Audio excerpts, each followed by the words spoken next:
बिस्मिल्लाहिर्रहमानिर्रहीम, अस्सलाम वालेकुम। रोज़ाना की तरह आपके खिदमत में हाजिर हूँ ट्रेडिंग टिप्स के साथ।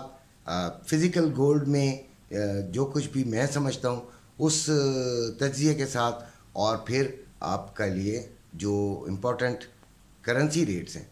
मेरे जो वीडियो है उसके तीन सेगमेंट्स, तीन हिस्से होते हैं।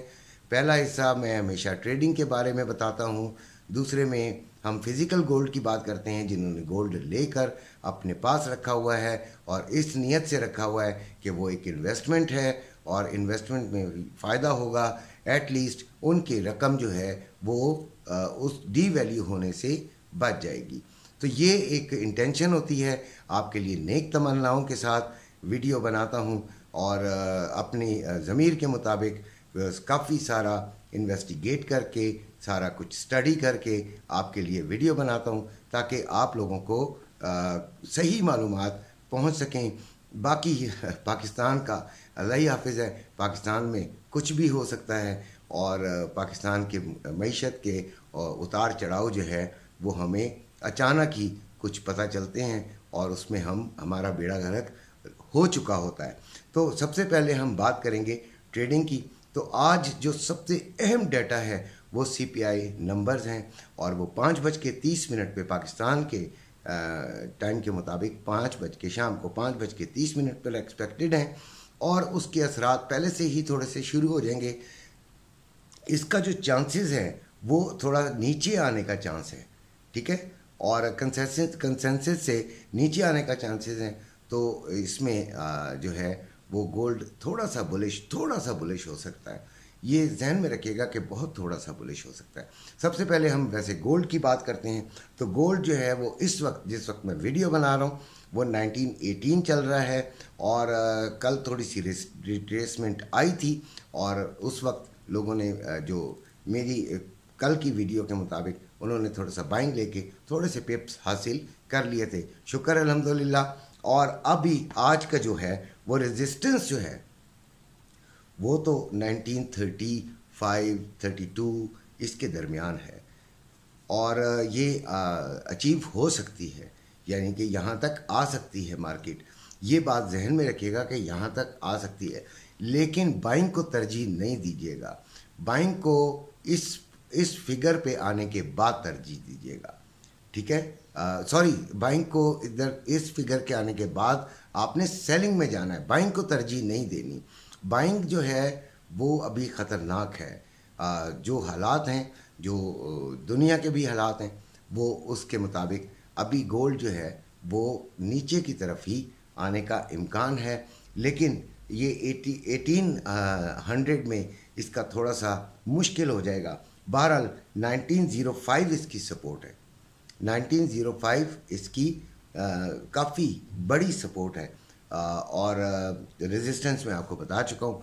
इसके दरमियान आप स्कैल्पिंग करें तो वो सबसे बेस्ट है। अगर आपके अंदर स्किल है स्कैल्पिंग की तो आप काफ़ी कुछ कमा सकते हैं और बेहतर आप नताइज हासिल कर सकते हैं। उसके बाद हम आते हैं ऑयल पर। 84.28 पर एट द प्रेजेंट वो चल रही है मार्केट और आपको पता ही है कि इसकी भी रेजिस्टेंस जो है वो जो मैंने बताई थी वो 84.50, ये भी तगड़ी है। इधर से नीचे ही मैं इधर बाइंग की बात कभी भी नहीं करूँगा, लेकिन आपने इसमें बहुत एहतियात करनी है, या आपकी मर्ज़ी है कि इसमें कहाँ की ट्रेड लेते हैं, सेलिंग लेते हैं, बाइंग लेते हैं। ज़्यादातर लोग बाइंग में फंसेंगे, लेकिन बेहतर यह है कि आप इसको वेट कर लें और समझ से इसके अंदर सेलिंग की तरफ जाएं। मेन रुझान, मेन अपनी जो स्ट्रेटजी है वो you should take strategy towards the selling. तो उसके बाद नैस्डैक की तरफ हम आते हैं। नैस्डैक जो है वो 15,101 और इसकी जो सपोर्ट है वो 14,950 और रेजिस्टेंस जो है वो 15,350। यानी कि आप ज़रा इसको थोड़ा सा और नीचे आके आप इसको बाइंग में अपने अच्छे पिप्स हासिल कर सकते हैं। यानी कि थोड़ा सा इस वक्त 15,101 पे चल रहा है ना, तो आप इसको थोड़ा और नीचे 15,000 तक आने दें और उसके बाद देखें कि आप इसको बाइंग में बैठ सकते हैं। और अपने 100 पिप्स का टारगेट हमारा देखें 100 पिप्स का होता है।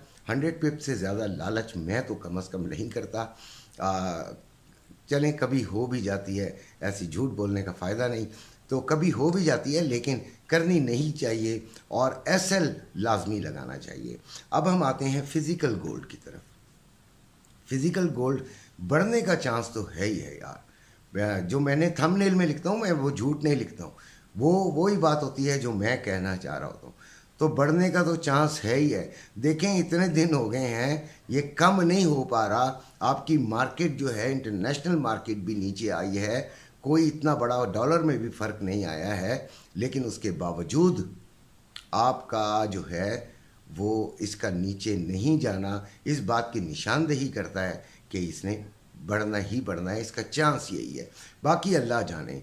अभी एक और बात आपको मैं बताता हूँ कि देखें IMF को कर्जा दिए तकरीबन 1-1.5 माह हो गया है, मुझे एग्जैक्टली नहीं मुझे पता, और 1.5 माह बाद फिर आपने 3 महीने की फिर किस्त लेनी है। उस वक्त की भी शराइत को ज़रा जहन में रख लीजिएगा। इस लिहाज से मैं कह रहा हूँ, कई लोग कहते हैं कि यार आप कह जाते हैं आपको पता शायद कुछ नहीं होता। बड़ी चीज़ों पे निगाह रख कर आपको मुख्तसर सी बात बता देता हूँ कि ले लें या नहीं ले लें। अभी आपकी मर्ज़ी होती है कि आप लें या ना लें। तो मेरी निगाह में गोल्ड जो है वो बढ़ने का ही चांस मौजूद है। और उसमें अभी जो रेट चल रहा है वो पीस का 2,20,720 बाइंग का, 2,21,710 सेलिंग का।